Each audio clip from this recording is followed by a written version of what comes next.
যারা মুসলমানদের সবচেয়ে উন্নত দেশ, যেগুলো মুসলমানদের ডেভেলপড কান্ট্রি, আরব বিশ্বের দেশ, যাদের অঢেল সম্পদ, তারা তাদের টাকা পয়সা ব্যয় করছে পর্যটন আর বিনোদনে।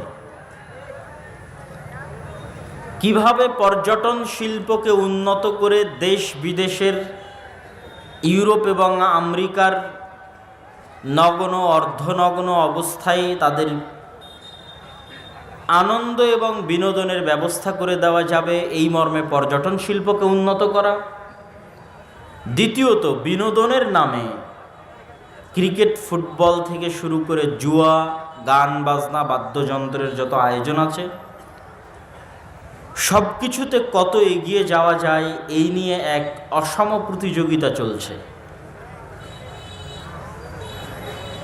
এবং তারা তাদের সেই অর্থ দিয়ে মুসলমানদের শিক্ষায় পরিবর্তন আনার ব্যাপক ও বৈপ্লবিক কোনো উদ্যোগ গ্রহণ করেনি। তার মানে করছে না তা নয়, করছে, কিন্তু সেটা ব্যাপক এবং বৈপ্লবিক এবং ফোকাসিং নয়। ঠিক আপনারা যদি ইউরোপ এবং আমেরিকায় যে মুসলমানেরা বসবাস করে তাদের দিকে দেখেন, তাহলে Bharat, Bangladesh, Pakistan, Indonesia, Malaysia, Syria, Yemen, Libya, Africa থেকে যত শত শত হাজার হাজার মুসলমান ইউরোপ এবং আমেরিকায় গেছে, তাদের 90% না বিশ্ববিদ্যালয়ের টিচার হওয়ার জন্য গেছে, না মেডিকেলের প্রফেসর হওয়ার জন্য গেছে, না বিজ্ঞান ইনস্টিটিউটের গবেষক হওয়ার জন্য গেছে। 90% গেছে ট্যাক্সি ড্রাইভার হওয়ার জন্য। 90% গেছে রেস্টুরেন্টের ওয়েটার, বয় হওয়ার জন্য, খাবার সার্ভ করবে এই চাকরির জন্য। 90% গেছে দোকানদার হওয়ার জন্য, ফুড ভান্ডার, হোম ডেলিভারি করার জন্য। 90% গেছে কেয়ার হোমের জব করার জন্য। এটা হচ্ছে ইউরোপ এবং আমেরিকার মতো উন্নত বিশ্বে বসবাসরত মুসলমানদের সামাজিক অবস্থান। যে ইউরোপ এবং আমেরিকায় ইহুদি যারা বসবাস করে তাদের কতজন বিশ্ববিদ্যালয়ের টিচার, কতজন বড় বিজনেসম্যান, আর কতজন বিজ্ঞানী, আর মুসলমানেরা সারা পৃথিবী থেকে গেছে, আমি শুধু বাংলাদেশের কথা বলছি না, তারা কতজন কি অবস্থানে আছে। তাদের 90% হচ্ছে সমাজের সবচেয়ে নিম্ন শ্রেণীর চাকরি করে। এই হচ্ছে সারা বিশ্বে মুসলমানদের অবস্থা। এবং মুসলমানদের এই গোলামির চিত্র, মুসলমানদের এই অধপতনের চিত্র আরো স্পষ্ট, আরো ব্যতিক্রম এবং আরো ব্যাপকভাবে ফুটে ওঠে যদি আপনি ভূমধ্য সাগরে শরণার্থী হিসেবে আশ্রয় প্রার্থনাকারী কিছু ডুবন্ত নৌকার ছবি দূরবীন দিয়ে দেখতে পারেন। ভূমধ্য সাগরের এক পাশে আছে লিবিয়া, মরক্কো, আলজেরিয়া এবং ফিলিস্তিন এবং ইসরায়েল, আর ভূমধ্য সাগরের অপর পাশে আছে স্পেন, ফ্রান্স এবং ইতালি। মধ্যের সমুদ্রটা হচ্ছে ভূমধ্য সাগর। তো লিবিয়ার নৌবন্দর বা সমুদ্র বন্দরগুলো থেকে এক প্রকার নৌকা ছাড়ে, যেই নৌকাগুলো হয় বাতাস দিয়ে ফুলানো রাবারের নৌকা, পাম্প করে ফুলানো নৌকা, যেই নৌকাতে গাদাগাদি করে 300 থেকে 400 জন উঠে। এই 300-400 জনের সবই মুসলমান, আল্লাহর হস্তে সবই মুসলমান, যারা পৃথিবীর বিভিন্ন দেশ থেকে জমা হয়েছে ওখানে। বাংলাদেশ থেকে দুবাইয়ের ভিসা নিয়ে দুবাই গেছে, দুবাই থেকে লিবিয়ার ভিসা নিয়ে লিবিয়াতে গেছে, লিবিয়াতে যাওয়ার পর কোথায় মরুভূমি দিয়ে জঙ্গল দিয়ে চোরাই পথে নিয়ে গেছে ওই সমুদ্র বন্দরে। এরকম অসংখ্য দালাল আছে নিয়ে যাওয়ার জন্য প্রস্তুত, আর এরকম অসংখ্য যুবক আছে যাওয়ার জন্য প্রস্তুত, প্রতিনিয়ত যাচ্ছে, প্রতিদিন যাচ্ছে। তো ওই ভূমধ্য সাগরে ছাড়বে যে নৌকা, ওই নৌকাতে যে 300-400 জন বসে আছে, এরা আল্লাহর ওয়াস্তে কেউ অন্য ধর্মের নয়, এরা আল্লাহর ওয়াস্তে সবাই মুসলমান। শুধু বাংলাদেশের মুসলমান নয়, সারা পৃথিবীর মুসলমান। এটা হচ্ছে সারা পৃথিবীর মুসলমানদের চিত্র। ওই নৌকাটা সারা পৃথিবীর মুসলমানদের চিত্র, ছবি। এই নৌকায় আরোহী হিসেবে যে 300-400 জন মুসলমান উঠেছে, এদের ভাগ্য দুইটাই। হয় নৌকা ভূমধ্য সাগরে ডুবে এরা মারা যাবে, আর না হয় ইতালি, ফ্রান্স, স্পেন তাদেরকে শরণার্থী হিসেবে ভিক্ষা দিবে তাদের জীবন।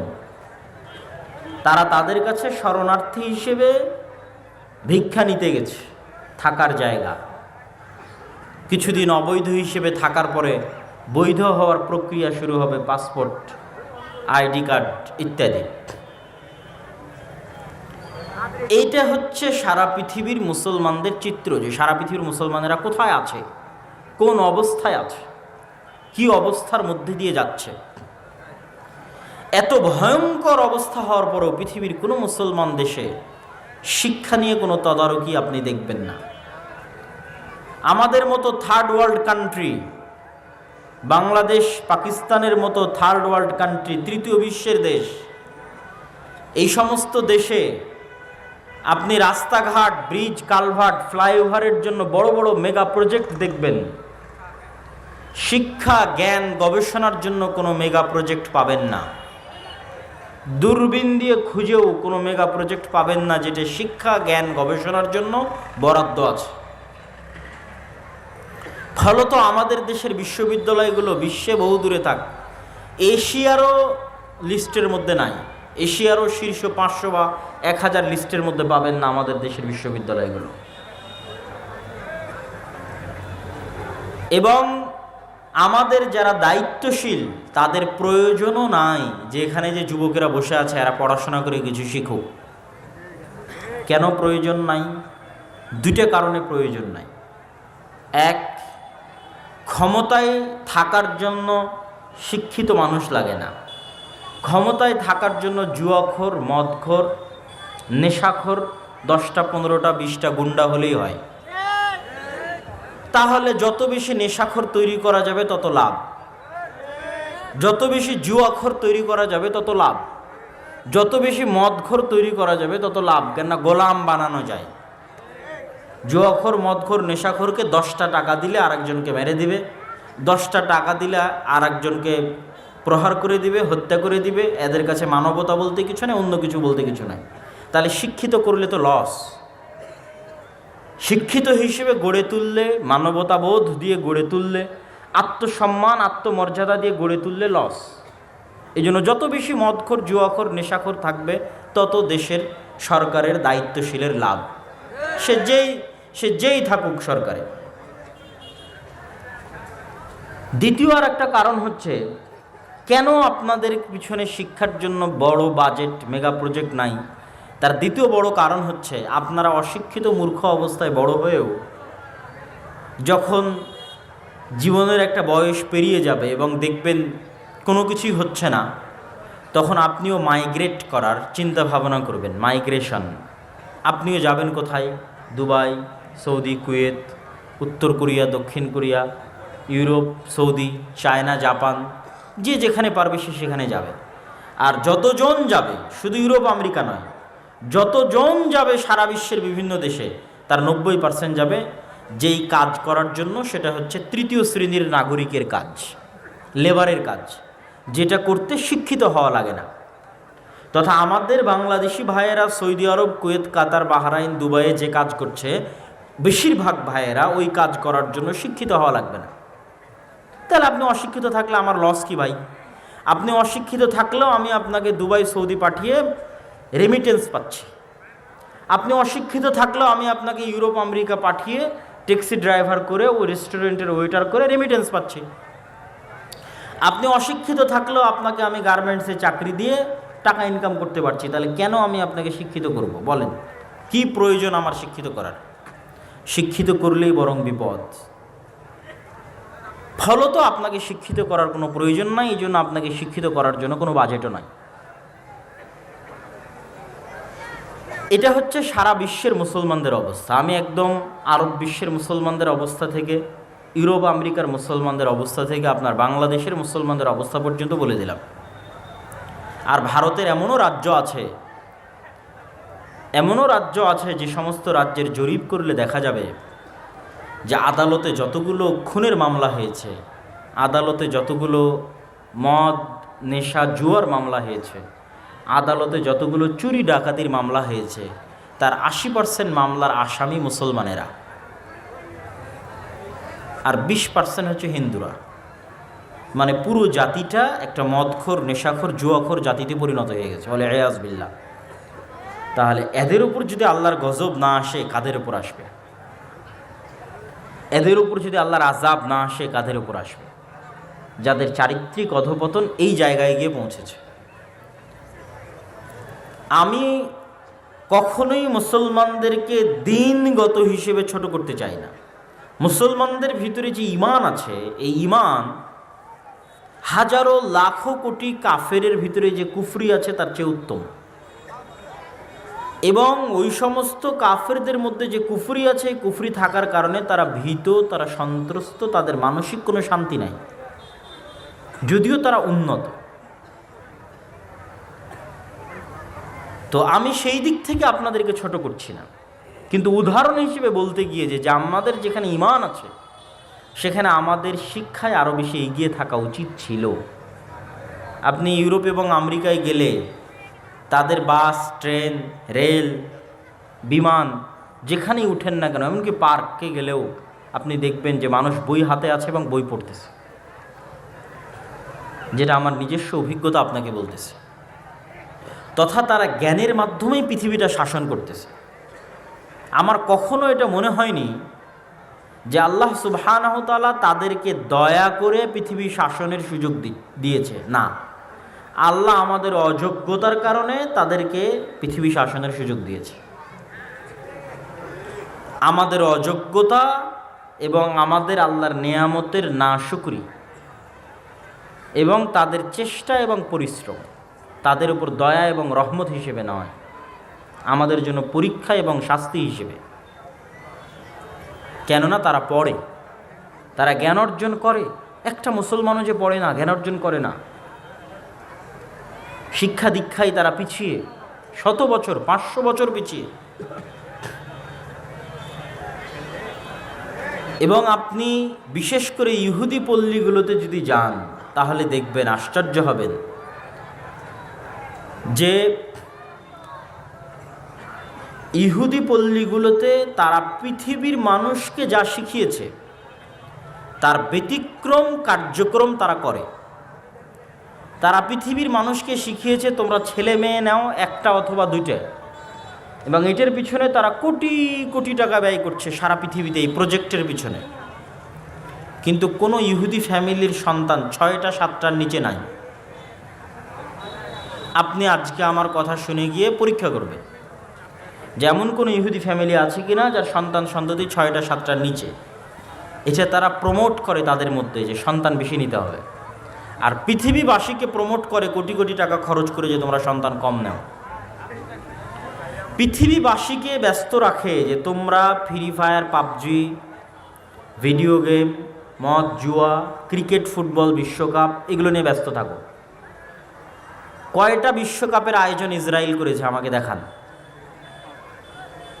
যে কয়টা বিশ্বকাপের আয়োজন করেছে ইসরায়েল। আর আরব বিশ্বের দেশগুলো কয়টা বিশ্বকাপের আয়োজন করতেছে। তো এইটা তারা এইভাবে পৃথিবীতে হাইপ তৈরি করে, তারাই তাদের মিডিয়া দিয়ে। এটাই সফলতা।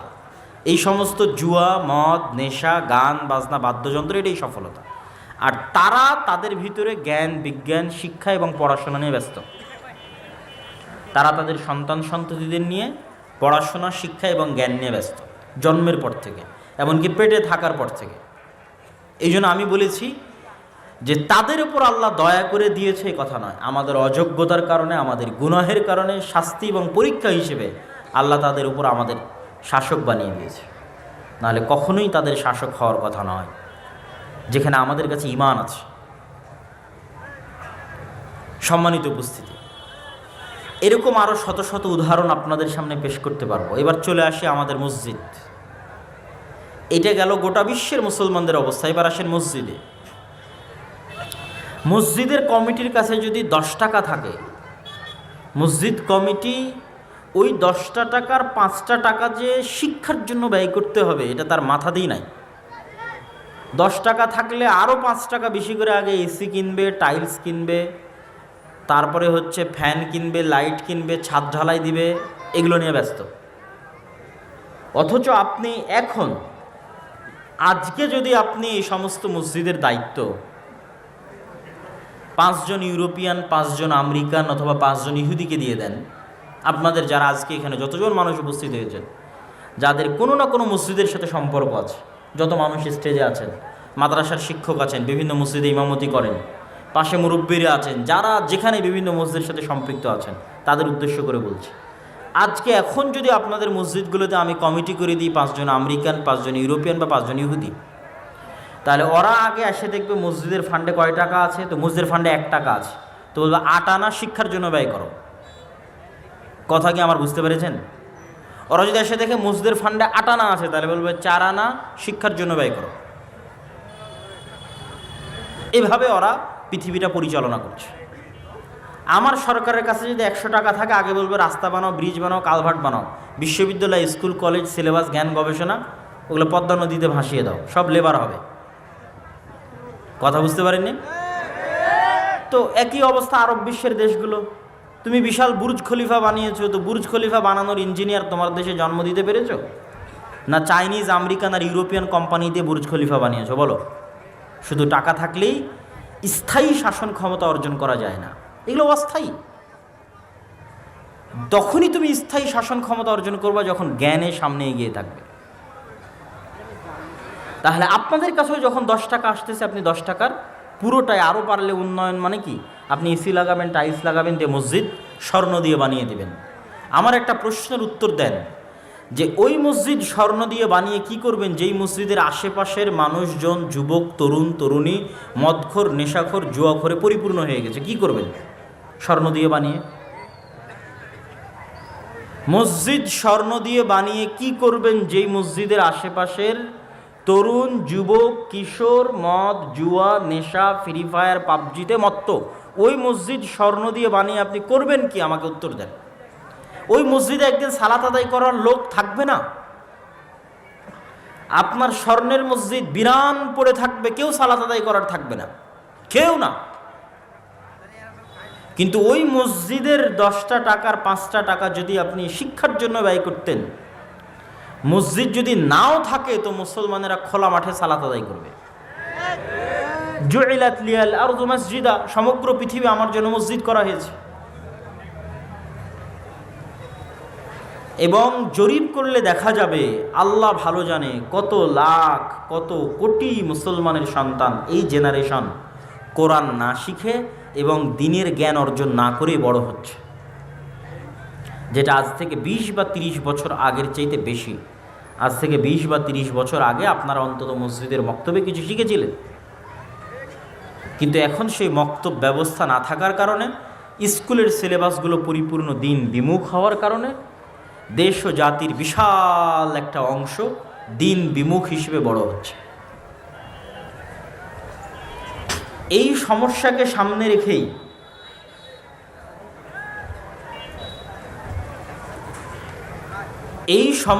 সামনে রেখেই আদ-দাওয়া ইলাল্লাহ আল জামিয়া সালাফিয়ার অধীনে দেশব্যাপী মসজিদ ভিত্তিক দিন শিক্ষা, প্রতিটি মসজিদ হোক দিন শিক্ষার প্রথম পাঠশালা, এই মর্মে আমরা আমাদের দাওয়াতি সফর অব্যাহত এবং চলমান রেখেছি। ইতিমধ্যে আমরা বাংলাদেশের 4টি জেলার 126টি মসজিদ সফর করেছি আলহামদুলিল্লাহ। এবং আগামী ডিসেম্বরের প্রথম থেকে, এই ডিসেম্বরের প্রথম থেকে তথা 1 সপ্তাহ পর থেকেই আপনাদের দিনাজপুর অঞ্চলে, দিনাজপুর জেলায় আমাদের দাওয়াতি সফর শুরু হবে এবং প্রতি উপজেলায় আমরা একদিন করে সময় দিব। ইতিমধ্যেই যারা অবগত ছিলেন তারা অনলাইনে আমাদের গুগল লিঙ্কে যে আবেদনের লিঙ্ক দেওয়া ছিল সেটা পূরণ করে আপনারা আমাদের কাছে পাঠিয়েছেন। সেই আপনাদের আবেদনের ভিত্তিতে আমরা মসজিদগুলোতে যাব আজকে এখানে যারা উপস্থিত হয়েছেন তাদের কাছে উদাত্ত আহ্বান থাকবে যে আপনারা যে যেখান থেকে এসেছেন সেখানে ফিরে গিয়ে মসজিদ ভিত্তিক দিন শিক্ষাকে কিভাবে মজবুত করা যায় এটা নিয়ে কাজ করবেন। জামিয়া সালাফিয়া এবং আদ-দাওয়া ইলাল্লাহর কাছে মসজিদের দিন শিক্ষাকে শক্তিশালী করার জন্য পরিপূর্ণ সিলেবাস আছে, পরিপূর্ণ ট্রেনিংয়ের ব্যবস্থা আছে শিক্ষকদের, এবং পরিপূর্ণ ম্যানেজমেন্ট সিস্টেম আছে। শুধু একদল মানুষ উদ্যোগ নিয়ে বাস্তবায়ন করলেই হয়। তাতে যদি আমাদের সাথে যোগাযোগ এবং সম্পর্ক নাও থাকে তবুও তারা বাস্তবায়ন করতে পারবে। এরকম ব্যবস্থাপনা আমরা গড়ে তুলেছি এবং আপনাদেরকে সেই সুযোগ এবং সেবা দিচ্ছি। যেমন আজকে আপনাদের সামনে বাংলাদেশে আমি মনে করি যে পবিত্র কোরআন শিক্ষার জন্য, কোরআন শিক্ষার গুরুত্ব এবং তাৎপর্য নিয়ে বিশেষ করে আহলুল হাদিস এবং সালাফি সমাজে কাজ অনেক কম হয়নি বললেই চলে। আমরা সেই জায়গাটা পূরণ করার লক্ষ্যেই মসজিদ ভিত্তিক দিন এবং কোরআন এই দুইটা শিক্ষাকে সামনে রেখে আমরা সামনে এগিয়ে যাচ্ছি। এবং আমাদের সিলেবাসের অন্যতম একটি বই আমরা উসমানী কায়দা নামে, ছোট বাচ্চারা যারা স্কুলে পড়ে তারা অতি সহজে কোরআন শিখতে পারবে, কোনো প্রকার পারিভাষিক একাডেমিক শব্দ ব্যবহার করা ছাড়াই তারা যেন কোরআন সহজে শিখতে পারে, এই মর্মে আমাদের সিলেবাসের অন্যতম একটি বই হচ্ছে এই কায়দা, উসমানী কায়দা। আমাদের আজকের এখানে বইয়ের স্টল থাকলে আপনারা নিয়ে যাওয়ার চেষ্টা করবেন। বিশেষ করে যারা মসজিদের সাথে সম্পৃক্ত আছেন তারা আমাদের সাথে যোগাযোগ ছাড়াই, আমাদের সিলেবাসের আরও একটি বই আসতেছে, আগামীকাল অথবা পরশুদিন প্রকাশিত হবে, এবং আমাদের ট্রেনিং আয়োজন হবে 15 অথবা 16 ডিসেম্বর থেকে। যে সমস্ত মক্তব আমাদের অধীনে পরিচালিত হচ্ছে তাদের নিয়ে প্রথম আমাদের ইমাম এবং শিক্ষকদের নিয়ে ট্রেনিং সেশন আয়োজন হবে। পাশাপাশি আরও যে আমাদের সুযোগ সুবিধাগুলো আছে সেগুলো আমরা সেই ট্রেনিং আপনাদের সামনে পেশ করব এবং তুলে ধরব। আপনারা যারা যেখান থেকে এসেছেন জামিয়া সালাফিয়ার সাথে সম্পৃক্ত হয়ে মসজিদ ভিত্তিক এই দিন এবং কোরআন শিক্ষা কার্যক্রমে জড়িত হতে চান, তারা চেষ্টা করবেন সাধ্য অনুযায়ী আমাদের সাথে যোগাযোগ করার। আর অচিরে আমরা দিনাজপুরে আসতেছি, 1 সপ্তাহ থেকে 10 দিনের মধ্যে আমরা দিনাজপুর এবং রংপুর বিভাগীয় প্রতিটি জেলার প্রতিটি উপজেলায় একদিন করে সময় দিব। সেখানে আপনাদের স্বতঃস্ফূর্ত অংশগ্রহণ, সাড়া এবং উপস্থিতি আমরা কামনা করছি ইনশাআল্লাহ। সম্মানিত উপস্থিতি, আমরা আমাদের এই আলোচনার একটু সামনে এগিয়ে যাই। আমাদের আলোচনার দ্বিতীয় অংশ হচ্ছে কোরআন শিক্ষা। সার্বিকভাবে মুসলমানদের শিক্ষার একটা চিত্র আপনাদের তুলে ধরলাম। এবার আসেন একটু কোরআনের শিক্ষার গুরুত্ব এবং তাৎপর্য সম্পর্কে সংক্ষিপ্ত একটু আলোচনা করি। কোরআন এমন একটি কিতাব যেই কিতাবের সাথে মুসলিম উম্মার ভাগ্য লিখিত আছে। এই কিতাবের সাথে মুসলমানদের ভাগ্য লিখিত কিভাবে? আমাদের সমাজে, আমাদের বাড়িতে, আমাদের দেশে এই কিতাবের অবস্থা হবে যেমন, পৃথিবীতে আমাদের অবস্থা হবে তেমন। আমাদের সমাজে, আমাদের বাড়িতে, আমাদের রাষ্ট্রে এই কিতাবের অবস্থা হবে যেমন, আল্লাহ আমাদেরকে পৃথিবীতে বানিয়ে দিবেন তেমন। রাসূলুল্লাহ সাল্লাল্লাহু আলাইহি ওয়াসাল্লাম বলেন, ইন্নাল্লাহা ইয়ারফাউ বিহাযাল কিতাবি আকওয়ামান ওয়া ইয়াদউ বিহি আখারিন। আল্লাহ এই কিতাব দিয়ে এই উম্মতের একটা অংশকে পৃথিবীর সর্বোচ্চ স্থানে পৌঁছে দিয়েছেন, এই কিতাব দিয়ে এই উম্মতের একটা অংশকে পৃথিবীর সর্বনিম্ন স্থানে নামিয়ে দিয়েছেন। কোন অংশকে সর্বোচ্চ স্থানে পৌঁছে দিয়েছেন? ওমর রাদিয়াল্লাহু তাআলা আনহুর ইতিহাস পড়েন। ওমর রাদিয়াল্লাহু তাআলা আনহু যেই দিন মসজিদে আকসা, বাইতুল মুকাদ্দাস বিজয় করার জন্য রওনা দিচ্ছেন মদিনা থেকে, সেই দিন জেরুজালেম শহর ঘিরে রেখেছে আবু উবাইদা ইবনুল জাররাহ, খালিদ ইবনুল ওয়ালিদ, আমর ইবনুল আস সহ এই সমস্ত বিখ্যাত প্রধান সেনাপতি এবং সাহাবী সহ প্রায় 12,000 মুজাহিদ বাহিনী, যার মধ্যে 4,000 আল্লাহ রাসূলের সাহাবী জেরুজালেম ঘিরে রেখেছে কয়েক মাস যাবত। জেরুজালেমের পাদ্রীদের আমিরুল মুমিনিন খলিফাতুল মুসলিমিন ওমর ইবনুল খাত্তাব রাদিয়াল্লাহু তাআলা আনহু মদিনা মুনাওয়ারা থেকে 1500 কিলোমিটার দূরের পথে রওনা দেওয়ার জন্য মাত্র একজন গোলামকে সাথে করে নিয়ে, তবুও পালাক্রমে কখনো গোলাম উটের পিঠে, কখনো তিনি উটের পিঠে, এইভাবে তিনি সামনের দিকে আগাতে থাকলেন। যখন তিনি জেরুজালেমের গেটে পৌঁছাচ্ছেন, তখন আবু উবাইদা ইবনুল জাররাহ প্রধান সেনাপতি হন্তদন্ত হয়ে ছুটে এসে দেখছেন যে আমিরুল মুমিনিনের গায়ে জীর্ণ শীর্ণ কাপড়, এবং আমিরুল মুমিনিন রশি ধরে টানছে, এবং উটের পিঠে বসে আছে একজন ভৃত্য গোলাম। তখন আবু উবাইদা ইবনুল জাররাহ বলছে, ইয়া আমিরুল মুমিনিন ইন্নার রোমান ইয়ানজুরু ইলাইনা নাজরাতা কিল্লাহ। হে আমিরুল মুমিনিন, আজকে বিশাল রোমান এম্পায়ারের পতন, হেডকোয়ার্টারের পতন হচ্ছে। আজকের যুগে বাংলাদেশের হাতে বা আফগানিস্তানের হাতে আমেরিকার পতন যেমন, যে আফগানিস্তান থেকে কেউ গিয়ে আমেরিকার নিউ ইয়র্ক, ওয়াশিংটন বিজয় করে নিল, পাহাড় থেকে উঠে আসা, মরুভূমি থেকে উঠে আসা কোনো এক কৃষক, ঠিক তেমনি রোমান এম্পায়ারের হেডকোয়ার্টার জেরুজালেম বিজয় করছে মরুভূমি থেকে উঠে আসা একজন তৎকালীন যুগের, তাদের 20-30 বছর আগের যুগের একজন রাখাল। তিনি এখন আমিরুল মুমিনিন খলিফাতুল মুসলিমিন ওমর ইবনুল খাত্তাব। তো হে আমিরুল মুমিনিন, তারা আমাদের দিকে নিচু দৃষ্টিতে দেখবে যে দেখো মুসলমানদের আমিরের অবস্থা কি, খলিফার অবস্থা কি। তখন ওমর ইবনুল খাত্তাব রাদিয়াল্লাহু তাআলা আনহু ধমক দিয়ে বললেন, আবু উবাইদা, এই কথা যদি তুমি না হে অন্য কেউ বলতে আমি এত কষ্ট পেতাম না।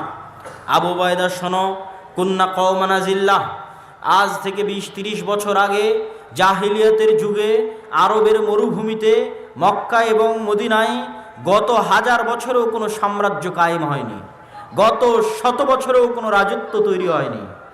আমরা সেই জাহিলি যুগের মরুভূমির রাখাল, অন্ধকারাচ্ছন্ন যুগের মানুষ। আমাদের না কোনো নাম ছিল, না সুনাম, না খ্যাতি, না আমাদের দুনিয়াতে কেউ চিনত, না আমাদের কোনো টাকা পয়সা ছিল, না ক্ষমতা, না রাজত্ব ছিল। কুন্না কওমান আযিল্লাহ, আমরা নাম পরিচয়বিহীন এক অধপতিত জাহিলি যুগে বসবাস করা একদল মানুষ ছিলাম।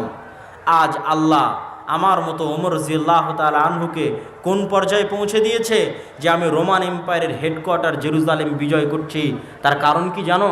ইসলাম, কোরআন, এই কিতাবের মূল্যায়ন, দ্বীনের মূল্যায়ন। উপস্থিত 4000 সাহাবীর মধ্যে কোরআনের মূল্যায়ন যেমন ছিল, দ্বীনের মূল্যায়ন যেমন ছিল, পৃথিবীতে তাদের ক্ষমতা তেমন ছিল। আর আজকে আমাদের অধপতিত নিচে নামিয়ে দিয়েছে কিভাবে? আজ 80 বছর থেকে আমরা মুসলমানেরা মসজিদে আকসায় নামাজি সালাতি পড়তে যেতে পারি না, মাহরুম, বঞ্চিত। আল্লাহ সুবহানাহু ওয়া তাআলার তিনটে পবিত্র ঘরের একটা পবিত্র ঘরে যাওয়ার ভাগ্য আল্লাহ আমাদের দেয়নি। এই হলো আমাদের অবস্থা। আল্লাহ আমাদেরকে এই পর্যায়ে নামিয়ে দিয়েছে কেন?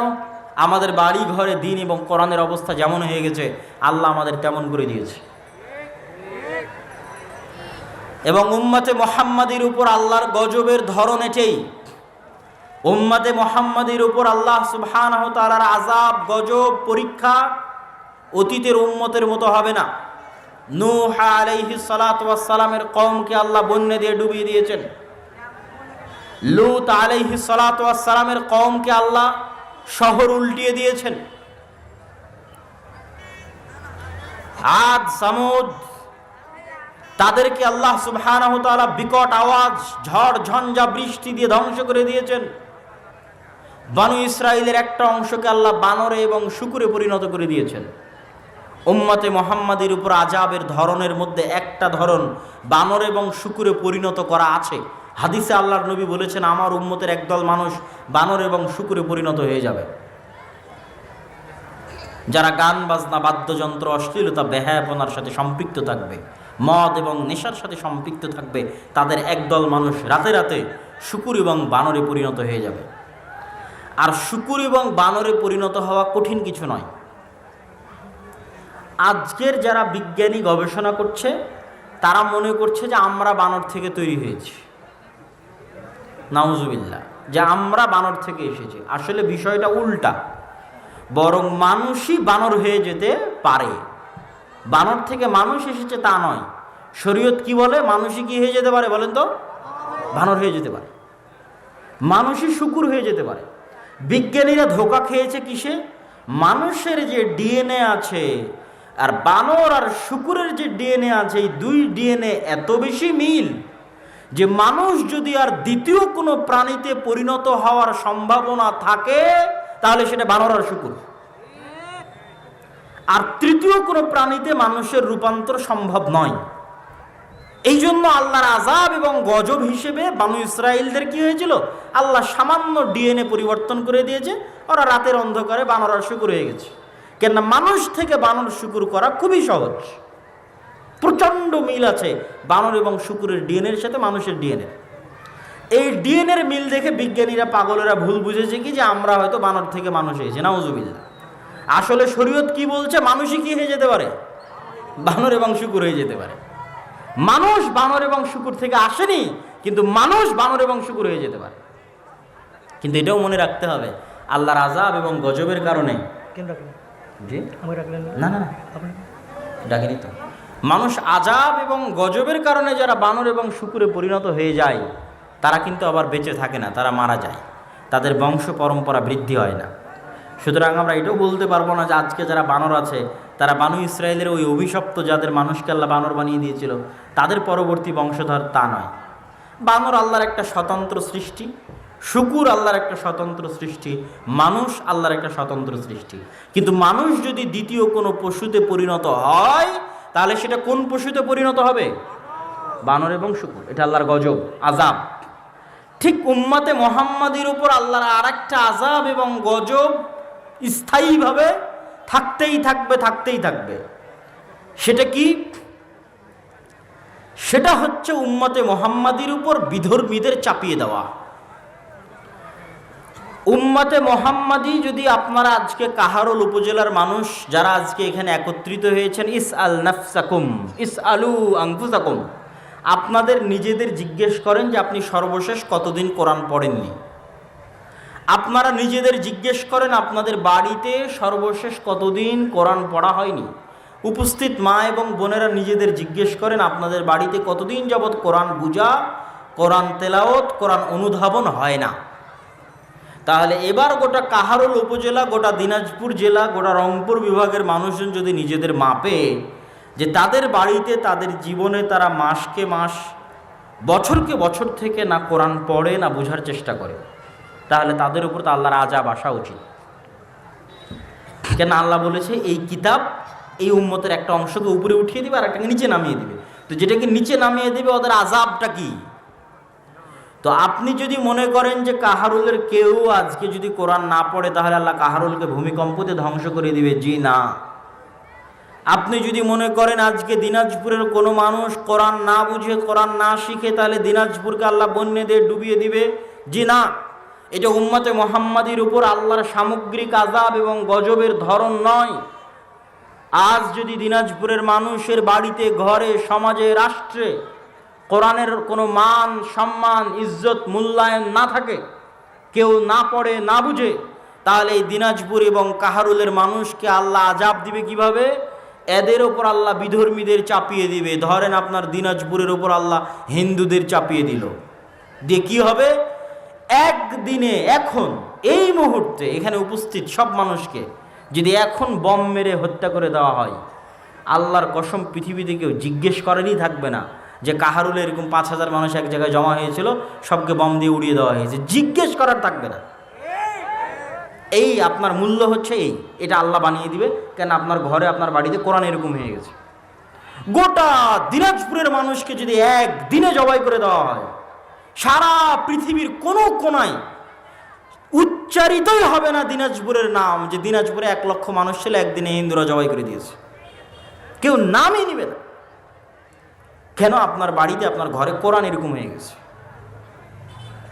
আমি যদি বুঝাতে না পারি এটা আমার ব্যর্থতা, কিন্তু কোরআন এবং হাদিস থেকে ব্যাখ্যা করেই আপনাকে আমি বলতেছি যে উম্মতে মুহাম্মাদির উপর আযাবের ধরন হচ্ছে এটা, শাস্তি গজবের ধরন হচ্ছে এটা।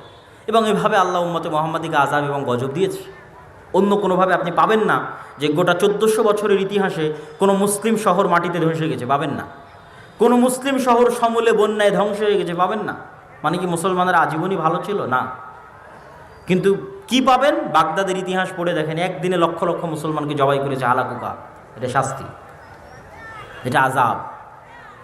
স্পেনের ইতিহাস পড়ে দেখেন কিভাবে নিদারুণ, করুণ ও বর্বরভাবে স্পেন থেকে মুসলমানদের বিতাড়িত করা হয়েছে। এটাই শাস্তি। রোহিঙ্গাদের চোখের সামনে দেখে আসেন যে কিভাবে রোহিঙ্গাদেরকে তাদের দেশ থেকে বিতাড়িত করা হচ্ছে। ফিলিস্তিনকে চোখের সামনে দেখেন, সম্মানিত উপস্থিতি। এবং এখান থেকে শিক্ষা গ্রহণ করতে হবে। শিক্ষা গ্রহণ না করলে আপনিও একদিন গাজা হয়ে যাবেন, মানে আপনার বাংলাদেশও একদিন কি হয়ে যাবে? গাজা, ফিলিস্তিনের গাজা। এবং ফিলিস্তিনের গাজার চেয়ে বেশি ভয়ঙ্কর হবে। ফিলিস্তিনের গাজায় তো তাও আশেপাশে মুসলমান দেশ আছে, 2-5টা সহযোগিতা করতে পারছে। আপনার বাংলাদেশকে যদি গাজা বানিয়ে দিই তো বাংলাদেশে 2-10 কিলোমিটার 50 কিলোমিটারের মধ্যে কোনো মুসলমান দেশ নাই। সুতরাং আপনার এখানে সহযোগিতা পৌঁছানোর মতো কেউ থাকবে না। তাহলে আপনাকে আল্লাহর আযাব এবং গজব থেকে বাঁচতে হবে। আযাব এবং গজব থেকে বাঁচতে দিনের রাস্তায় ফিরে আসতে হবে। দিনকে যে জাতি যত শক্ত করে আঁকড়ে ধরবে, ওদের আত্মমর্যাদা, আত্মসম্মান আল্লাহ তত বাড়িয়ে দিবে। পৃথিবীতে ওদের শক্তি, সাহস, দাপট আল্লাহ তত বাড়িয়ে দিবে। তাদের মাটিতে তাদের পা আল্লাহ তত মজবুত করে দিবে। এটার জ্বলন্ত উদাহরণ মুসলমানেরাই। সম্মানিত উপস্থিতি, এই জন্য আমাদেরকে দিনের রাস্তায় ফিরে আসা ছাড়া, আমাদের মসজিদগুলোতে মৌলিক দিন শিক্ষার ব্যবস্থা করা ছাড়া, আমাদের শতভাগ মুসলমান সন্তানের কাছে দিনের ন্যূনতম জ্ঞান পৌঁছে দেওয়া ছাড়া, শিক্ষার এই আন্দোলন, শিক্ষার এই সংগ্রাম ছাড়া, কেন এই দিনটা হচ্ছে জ্ঞানের দিন। আল উলামা ওয়ারাসাতুল আম্বিয়া লা ইউরিসুনা দিনারান ওয়ালা দিরহামান। এই দিনটা জ্ঞানের দিন। আমাদের নবী মুহাম্মদ সাল্লাল্লাহু আলাইহি ওয়াসাল্লাম আল্লাহর কাছ থেকে জ্ঞান রিসিভ করেছেন। সেই জ্ঞান তিনি আমাদের পৌঁছে দিয়ে গেছেন এই কোরআনে এবং হাদিসে। ইসলাম এসেছে জাহিলিয়াত, মূর্খতার বিপরীতে। ইসলামের প্রথম আয়াত ইকরা বিসমি রাব্বিকাল্লাযী খালাক, তোমরা পড়ো। এই বইয়ের নাম হচ্ছে কোরআন। কোরআন শব্দের অর্থ হচ্ছে পড়া। কোরআন শব্দের শাব্দিক অর্থ হচ্ছে অত্যাধিক পাঠকৃত, পঠিত। তথাই পুরো দিনটা হচ্ছে জ্ঞানের দিন। জ্ঞানের ট্রান্সফরমেশন যত বেশি হবে, এই দিন তত ছড়িয়ে যাবে। কিয়ামত পর্যন্ত আর কোনো নবী আসবে না, কিন্তু এই দিনকে ছড়িয়ে দিবে কারা? এই জ্ঞানের উত্তরসূরি যারা, তারা। এই জন্য আমাদের সর্বোচ্চ চেষ্টা করতে হবে জ্ঞান পৌঁছে দেওয়ার। মুসলমানের সন্তানের কাছে দিনের ন্যূনতম মৌলিক জ্ঞান পৌঁছে দেওয়ার। এটাই দাওয়াতি কাজ, এটাই শ্রেষ্ঠ দাওয়াতি কাজ। রাসূলুল্লাহ সাল্লাল্লাহু আলাইহি ওয়াসাল্লাম বলেছেন, খায়রুকুম মান তাআল্লামাল কোরআন ওয়া আল্লামা। তোমাদের মধ্যে সর্বশ্রেষ্ঠ সে যে কোরআন শিখে এবং শিখায়। এটাই শ্রেষ্ঠ দাওয়াতি কাজ।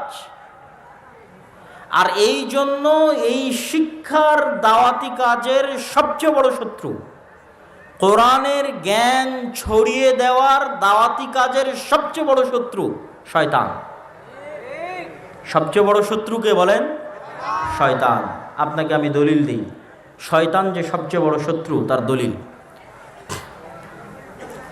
আমরা খাবারের শুরুতে বললাম বিসমিল্লাহ, পানির শুরুতে বললাম বিসমিল্লাহ, বাথরুম টয়লেটে গিয়ে যাওয়ার শুরুতে বললাম বিসমিল্লাহ, যে কোনো ভালো কাজের শুরুতে বললাম বিসমিল্লাহ, পশু প্রাণী জবাই করার শুরুতে বললাম বিসমিল্লাহ, আর কোরআন পড়ার শুরুতে বললাম আউযু বিল্লাহি মিনাশ শাইতানির রাজিম।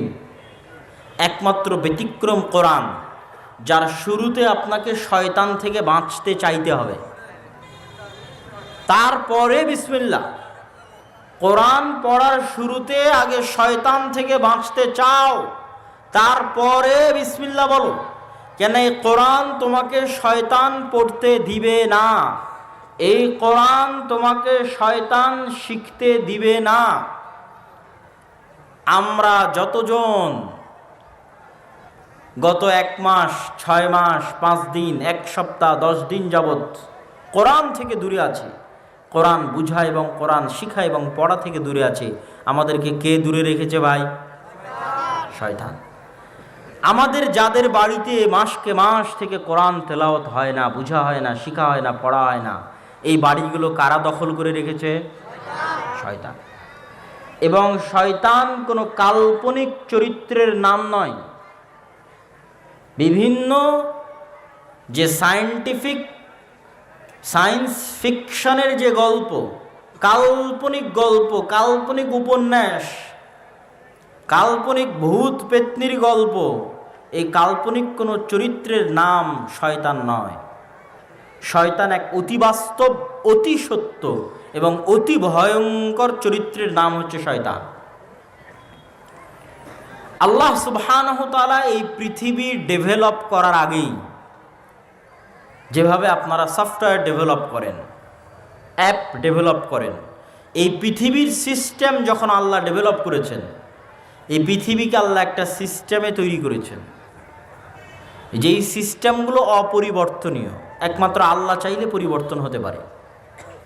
যেমন এই পৃথিবীতে আল্লাহ সিস্টেম কি দিয়েছেন? আগুন জ্বালাবে, এটা সিস্টেম। যে আমি আগুনের মধ্যে হাত দিলে আমার হাত পুড়ে যাবে, এটাই সিস্টেম পৃথিবীর। কিন্তু আগুন নাও পুড়াতে পারে যদি আল্লাহ বলে ইয়া নারু কুনি বারদান ওয়া সালামান আলা ইব্রাহিম, হে আগুন তুমি ইব্রাহিমের জন্য ঠান্ডা শীতল বরফ হয়ে যাও। এই পৃথিবীর সিস্টেম হচ্ছে চাকু দিয়ে ছুরি চালালে কাটবে, যে সিস্টেম। ঠিক এই পৃথিবীর অন্যতম একটা সিস্টেম হচ্ছে আল্লাহ মানুষকে রক্ষণাত্মক ভূমিকায় রেখে মানুষের শত্রু হিসেবে বানিয়ে দিয়েছেন, এনিমি হিসেবে বানিয়ে দিয়েছেন শয়তানকে। যেমন ভিডিও গেমে যুবক এবং কিশোরদের এনিমি থাকে, শত্রু থাকে, যার বিরুদ্ধে সে লড়াই করে। এবং প্রতিটা গেম, প্রতিটা খেলায় পাল্টা প্রতিপক্ষ থাকে। ভোটের রাজনীতিতেও পাল্টা প্রতিপক্ষ আছে, ক্রিকেট ফুটবলও পাল্টা প্রতিপক্ষ আছে, ভিডিও গেমের মধ্যেও পাল্টা প্রতিপক্ষ আছে, যে হচ্ছে এনিমি। তো এই পৃথিবীকে আল্লাহ ওইভাবেই ডেভেলপ করেছে যে মানুষের জন্য আল্লাহ কাকে শত্রু করে দিয়েছে বলেন তো? শয়তানকে শত্রু করে দিয়েছে। এবং শয়তানকে আল্লাহ আক্রমণ করার সর্বোচ্চ ক্ষমতা দিয়েছে। শয়তানকে আক্রমণ করার সর্বোচ্চ ক্ষমতা দিতে গিয়ে রাসূলুল্লাহ সাল্লাল্লাহু আলাইহি ওয়াসাল্লাম বলেন ইয়াজরি মাজরা দাম, শয়তান মানুষের রক্ত কণিকার সাথে প্রবাহিত হয়, চলতে পারে। মানুষের শরীরের রগে রগে, রক্তে রক্তে শয়তান চলতে পারে। ইয়াজরি মাজরা দাম, এই ক্ষমতা আল্লাহ শয়তানকে দিয়েছে। শয়তানকে দ্বিতীয় ভয়ঙ্কর যে ক্ষমতা আল্লাহ দিয়েছে আদম সন্তানের উপর আক্রমণ করার জন্য, সেটা হচ্ছে ইউওয়াসবিসু ফি সুদুরিন নাস। আজকের পৃথিবীতে এমন কোনো টেকনোলজি আবিষ্কার হয়নি যে আমি এখানে মোবাইলে বাটন চাপলে আপনাদের সবার অন্তরে মেসেজ চলে যাবে। এরকম কোনো টেকনোলজি আবিষ্কার হয়নি। যদি হতো তাহলে আমাকে রাজশাহী থেকে সফর করে আর শায়েখ আব্দুর রাজ্জাক বিন ইউসুফকে ঢাকা থেকে সফর করে আজ এখানে আসা লাগতো না। আমরা একটা বাটন চাপতাম আর এখানে যতজন উপস্থিত হয়েছে সবার অন্তরে অন্তরে মেসেজ চলে যেত। কিন্তু মোবাইল বলেন, কম্পিউটার বলেন, মাইক বলেন, এগুলো একটাও সেই প্রযুক্তি নয়। সবগুলোই কি আমাকে চিল্লাতে হবে আর আপনি কান দিয়ে শুনবেন। পার্থক্য এতটুকু কি, আমি মোবাইলে চিল্লাচ্ছি, আপনি 1000 কিলোমিটার দূরে মোবাইল দিয়ে শুনছেন, কিন্তু ভাই কান দিয়েই শুনতে হবে, আপনার অন্তরে পাঠানোর কোনো উপায় নাই। পার্থক্য কি, আগে মুখে বলতাম, এখন মাইকে চিল্লাচ্ছি, আপনাকে কান দিয়েই শুনতে হচ্ছে। আপনার অন্তরে দেওয়ার কোনো উপায় আমার কাছে নাই। কিন্তু শয়তানকে আল্লাহ এই শক্তি দিয়ে দিয়েছে যে শয়তান যদি আমাদের কিছু বলতে চায় তাহলে আমাদের কানে বলা লাগবে না, আমাদেরকে চিঠি লেখা লাগবে না যে আমরা পড়ব, মেসেজ লেখা লাগবে না যে আমরা পড়ব, সরাসরি ইউওয়াসবিসু ফি সুদুরিন নাস, শয়তান সরাসরি কোথায় মেসেজ দিতে পারে? অন্তরে। শয়তান সরাসরি মানুষের অন্তরে মেসেজ দিতে পারে। ফলত আদম সন্তান মহাবিপদে। আদম সন্তান জানে না কোনটা তার ইচ্ছা, কোনটা শয়তানের প্ররোচনা। এই এক বিপদে আমরা প্রতি সেকেন্ড পার করছি। আল্লাহর কসম, প্রত্যেকটা সেকেন্ড আমরা এই বিপদে পার করছি। আপনি যদি শয়তানের এই অংশটুকু ভালোভাবে বুঝে যান, আপনার কাছে গোটা দুনিয়া পানির মতো, দুধ কা দুধ পানি কা পানি হয়ে যায়গা। যে পৃথিবীতে কি চলতেছে আপনি ধরে ফেলতে পারবেন, পৃথিবীর রহস্য কি ধরে ফেলতে পারবেন। আপনি সকালবেলা ফজরের সালাত বাদ দিয়ে ঘুমিয়ে আছেন, আপনি মনে করছেন আমার আরামের জন্য ঘুমিয়ে আছে, আমার আয়েশের জন্য ঘুমিয়ে আছে। কিন্তু এই লজিক যদি আপনি বুঝে যান যে পৃথিবীর সিস্টেমটা কিভাবে ডেভেলপ করা আছে, তাহলে আপনি বুঝবেন যে সকালে আপনার ইচ্ছায় আপনি ঘুমিয়ে নাই, বরং শয়তানের প্ররোচনায় আপনি ঘুমিয়ে আছেন। কিন্তু এটা আপনি জানেনই না যে শয়তান আপনাকে এভাবে আপনার অন্তরে মেসেজ দিতে পারে। এই ক্ষমতা শয়তানের আছে। এটা আপনাকে দুনিয়ার কোনো স্কুল, কোনো কলেজ, কোনো ইউনিভার্সিটি, কোনো থিসিস, কোনো রিসার্চ পেপার কেউ আপনাকে বলবে না। পৃথিবীর কেউ আপনাকে বলে দিবে না এটা।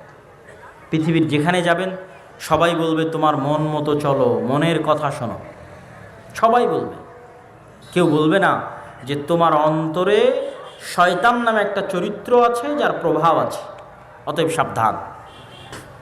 এ কথা কেউ বলবে না। কেন বলবে না ভাই? আপনারা যদি একটু, আমাদের হাতের ডানে এবং পিছনে অনেক ভাই দাঁড়িয়ে আছে, একটু কি হালকা হালকা করে সামনে আসা সম্ভব? একটু ডানে বামে এবং সামনে একটু করে চেপে বসেন এবং ধৈর্য ধরে শেষ পর্যন্ত বক্তব্য শুনতে হবে। আমরাও দূর থেকে এসেছি, আপনারাও দূর থেকে এসেছেন। আমরা আপনাদের কাছে দুইটা দিনের কথা পৌঁছাতে পারলে আমাদের লাভ, আপনারা শুনলে আপনাদের লাভ। একটু অল্প অল্প করে এগিয়ে আসেন যতদূর সম্ভব হয়। ওই যে মধ্যের ফাঁকা জায়গাটা একটু পূরণ করেন, যে একটু এগিয়ে আসেন, অল্প অল্প করে আগান এবং ডানে বামে এগুলো আগান। বিশেষ করে যারা ডানে দাঁড়িয়ে আছেন তারা কোনোভাবে ভাইজান ভিতরে বসা যায় কিনা দেখেন। আপনাদের কোনো স্বেচ্ছাসেবকরা থাকলে তাদেরকে একটু পাঠিয়ে দেন, যাতে মানুষজনকে বসার ব্যবস্থা করে দিতে পারে। অনেক মানুষ দাঁড়িয়ে আছে। সম্মানিত উপস্থিতি, আজকে আমরা এই মুহূর্তে যে আলোচনাটা করতেছি শয়তান, এই আলোচনা, এই টপিক, এই বিষয় দুনিয়ার কোনো স্কুল, কলেজ, ইউনিভার্সিটি আপনাদের শিখাবে না। কোনো রিসার্চ পেপার, কোনো পিএইচডি, কোনো থিসিস কোথাও পাবেন না। কিন্তু আজকে যদি একবার ভালো করে বুঝে যান, তাহলে এই পৃথিবীর সকল রহস্য আপনার কাছে ফাঁস হয়ে যাবে। তাহলে কি বলছিলাম, সকালবেলা আপনি ঘুমিয়ে আছেন, বলেন তো আপনার ইচ্ছায় না শয়তানের প্ররোচনায়? শয়তানের প্ররোচনায়। এবং আল্লাহর নবী সরাসরি হাদিসে বলছেন যে শয়তান মানুষের কাঁধের কাছে এসে গিট দেয় আর বলে, নাম ইন্নাল লাইলা লাতাবিল, ঘুমাও, রাত অনেক লম্বা, ঘুমাও, অনেক রাত লম্বা। শয়তান বলে, তথা শয়তান আপনার অন্তরে ওয়াসওয়াসাটা দেয়। তো আমরা যতজন সালাত ছেড়ে দিচ্ছি, গান শুনছি, জুয়া খেলছি, বিড়ি সিগারেট খাচ্ছি, নেশা করছি, হারাম ইনকামের সাথে জড়িত আছি, সবাই আজকে একটা জিনিস ক্লিয়ার বুঝে যান যে আপনি সুদের টাকায় যদি লোন নিয়ে থাকেন, এই লোন আপনার ইচ্ছায় আপনি নেননি, শয়তান আপনাকে প্ররোচনা দিয়ে নেওয়ায়েছে। ক্লিয়ার বুঝে যান। আপনি যদি গান শুনতে আপনার ভালো লাগে, আমি আপনাকে আল্লাহর কসম করে বলছি, এটা আপনার নিজের পরিপূর্ণ ইচ্ছা নয়, বরং এখানে শয়তানের প্ররোচনা আছে। সে আপনার কানে এবং আপনার অন্তরে এটাকে ভালো লাগায়। এর এতখানি আক্রমণ করার ক্ষমতা আল্লাহ শয়তানকে দিয়ে দিয়েছে। এরকম প্রত্যেকটা হারাম কাজকে শয়তান আমাদের সামনে ভালো করে পেশ করে। যুয়্যিনা লাহুম মা কানু ইয়ামালুন। মানুষ যত অন্যায় কাজ করে, প্রত্যেকটা অন্যায় কাজকে কেমনে সুন্দর করে পেশ করা যায় মানুষের অন্তরের সামনে, এই কৌশল, এই কারিশমা, এই ব্রেন, এই বুদ্ধি আল্লাহ শয়তানকে দিয়ে দিয়েছে। তাহলে আদম সন্তান বাঁচবে কেমনে? এত বড় আক্রমণ করার ক্ষমতা যদি আল্লাহ শয়তানকে দিয়ে দেয়, তাহলে পৃথিবীতে ভারসাম্য রক্ষা হবে কেমনে? আমরা যে গেম খেলবো, যে গেম খেলার জন্য আল্লাহ আমাদের পৃথিবীতে পাঠিয়েছে, আমরা যে একটা সফটওয়্যারের মধ্যে আছি, এই পৃথিবীর সফটওয়্যারের মধ্যে, যেখানে আল্লাহ সিস্টেমকে এভাবে ডেভেলপ করে দিয়েছে, তা আমরা জিতবো কেমনে ভাই? শয়তানের বিরুদ্ধে জিতবো কেমনে? শয়তান তো আমাদের অদৃশ্য এনিমি। তার জন্য আল্লাহ সুবহানাহু ওয়া তাআলা কোরআন মাজিদে দুটো কথা বলেছেন। এক, ফাইম্মা ইয়াতিয়ান্নাকুম মিন্নি হুদান ফামান তাবিআ হুদায়া ফালা খাউফুন আলাইহিম ওয়ালা হুম ইয়াহজানুন। আমার পক্ষ থেকে তোমাদের নিকটে আসবে হেদায়াত, তোমরা যদি এই হেদায়াতের অনুসরণ করো, একদম যেখানে আদম আলাইহিস সালাতু ওয়াস সালামের ঘটনা আল্লাহ বলেছে, সেখানে আল্লাহ সুবহানাহু তাআলা বলছে কুলনাহবিতু মিনহা জামিআ, যে জান্নাত এবং আসমান সব জায়গা থেকে আল্লাহ নামিয়ে দিলেন। জান্নাত থেকে আদমকে নামিয়ে দিলেন, আসমান থেকে ইবলিসকে নামিয়ে দিলেন। নামিয়ে দেওয়ার পর আল্লাহ তাদের পরস্পরকে কি করে দিলেন? শত্রু করে দিলেন। ওখানে আল্লাহ বলছে ওয়াকুলনাহবিতু বা'দুকুম লিবা'দিন আদু, তোমরা নেমে যাও, তোমরা পরস্পরের শত্রু। এখান থেকে গেম শুরু, প্রতিযোগিতা শুরু, কিয়ামত পর্যন্ত এই প্রতিযোগিতা চলবে। আল্লাহ কোরআনে বলে এই সিস্টেম যে পৃথিবী আল্লাহ এইভাবে ডেভেলপ করেছে, এটা আল্লাহ কোরআনে বলে দিয়েছে স্পষ্ট করে, যে আমার পৃথিবী এভাবে ডেভেলপ করা আছে যে শয়তান তোমার শত্রু এবং তাকে আমি এই ক্ষমতা দিয়েছি। এখন তুমি বাঁচবা কিভাবে? ফাইম্মা ইয়াতিয়ান্নাকুম মিন্নি হুদান ফামান তাবিআ হুদায়া ফালা খাউফুন আলাইহিম ওয়ালা হুম ইয়াহজানুন। তোমাদেরকে বাঁচানোর জন্য আমি যুগে যুগে নবী পাঠাবো, রাসূল পাঠাবো, আর নবী আর রাসূলের সাথে আমার কিতাব পাঠাবো। প্রত্যেক যুগে যারা আমার পাঠানো নবী রাসূল এবং কিতাবের কথা মেনে নিবে, তাদের কোনো ভয় নাই, কোনো দুশ্চিন্তা নাই, শয়তান তাদের কোনো ক্ষতি করতে পারবে না। বলেন আল্লাহু আকবার। কিন্তু এই কোরআন থাকার পরেও, নবী থাকার পরেও মানুষ যেভাবে আল্লাহ শয়তানকে ক্ষমতা দিয়েছে, ভয়ঙ্কর লেভেলের ক্ষমতা, সেখানে মানুষ পথভ্রষ্ট হবে না? হবে না? বলেন হবে। যেখানে আমাদের আদি পিতা পথভ্রষ্ট হয়ে গেছে, তাকে শয়তান ভ্রান্ত পথে নিয়ে চলে গেছে, সেখানে আমরা তো করবই। আমাদের আদি পিতা যদি ভুল করে থাকে, আমাদেরও ভুল হবে। এই জন্য আল্লাহর পক্ষ থেকে যুদ্ধে জিতার জন্য আল্লাহর পক্ষ থেকে ছাড়, অফার, যে এইটা হলো আমার লজিক, এই লজিকে তোমরা যুদ্ধ করো। আমি শয়তানকে দিয়েছি এই ক্ষমতা, তোমাদের জন্য দিয়েছি নবী রাসূল কিতাব, লড়তে থাকো। তারপরও তোমাদের জন্য বিশেষ অফার, আমি আল্লাহ তোমাদের জান্নাতে নিয়ে যেতে চাই, আর শয়তান তোমাদেরকে জাহান্নামে নিয়ে যেতে চায়। শয়তানের ওয়াদা এবং শয়তানের শপথ হচ্ছে শয়তান আমাদেরকে জাহান্নামে নিয়ে যাবে। শয়তানের ওয়াদা কি? শয়তান বলছে ওয়ালা উদিল্লান্নাহুম ওয়ালা উমান্নিয়ান্নাহুম ওয়ালা আমুরান্নাহুম, অবশ্যই আমি আদম সন্তানকে পথভ্রষ্ট করব, যে কোনো মূল্যে আমি আদম সন্তানকে পথভ্রষ্ট করব। এটা হচ্ছে শয়তানের ওয়াদা। তো এখন আল্লাহ তার শয়তানের বিপরীতে গিয়ে আল্লাহ আর একটা চ্যালেঞ্জ করে দিলেন, যে শয়তান নিয়ে যেতে চায় জাহান্নামে, আল্লাহ নিয়ে যেতে চান কোথায় বলেন তো? জান্নাতে। এই জন্য আল্লাহর পক্ষ থেকে অফার মানুষের জন্য, পৃথিবীর সকল মানুষের জন্য, যে শয়তান রাত দিন 24 ঘন্টা পরিশ্রম করে তোমাদেরকে দিয়ে যা গুনাহ করাবে এবং করিয়েছে, এখন পর্যন্ত করিয়েছে, তোমার মরা পর্যন্ত করাবে। আমার কিতাব থাকার পরেও, আমার রাসূল থাকার পরেও, রাসূলের হাদিস থাকার পরেও তোমাদেরকে দিয়ে 24 ঘন্টা পরিশ্রম করে যা গুনাহ করাবে, সকাল থেকে সন্ধ্যা পর্যন্ত, জন্ম থেকে মৃত্যু পর্যন্ত, তোমরা যদি আমার নিকটে একবার ক্ষমা চাও, আমি আল্লাহ শয়তানের সকল পরিশ্রম বাতিল করে দিয়ে তোমাদেরকে ক্ষমা করে দেব। এটাই হলো আল্লাহর পক্ষ থেকে অফার। ক্ষমার রাস্তা উন্মুক্ত। শয়তান চেষ্টা করবে মাথার ঘাম পায়ে ফেলে আপনাকে জাহান্নামে নিয়ে যাওয়ার জন্য, ভুল হবে, কিন্তু আপনার জান্নাতে যাওয়ার সহজ রাস্তা কি? ক্ষমা, তওবা, সাধ্য অনুযায়ী কোরআন এবং হাদিস মেনে চলা, আর আল্লাহর কাছে তওবা ইস্তেগফার করতে থাকা। কেননা শয়তানের সাথে আপনি যুদ্ধে পরিপূর্ণ জিততে পারবেন। আল্লাহ দয়া করে আমাদের জন্য এই ছাড় দিয়ে রেখেছে, শয়তান তোমাদের ভুল করাবে, তোমরা ক্ষমা চাও, আমার ক্ষমার দরজা কিয়ামত পর্যন্ত, তোমাদের শ্বাস তোমাদের কণ্ঠনালীতে আসার আগ পর্যন্ত তোমাদের জন্য ক্ষমার দরজা উন্মুক্ত।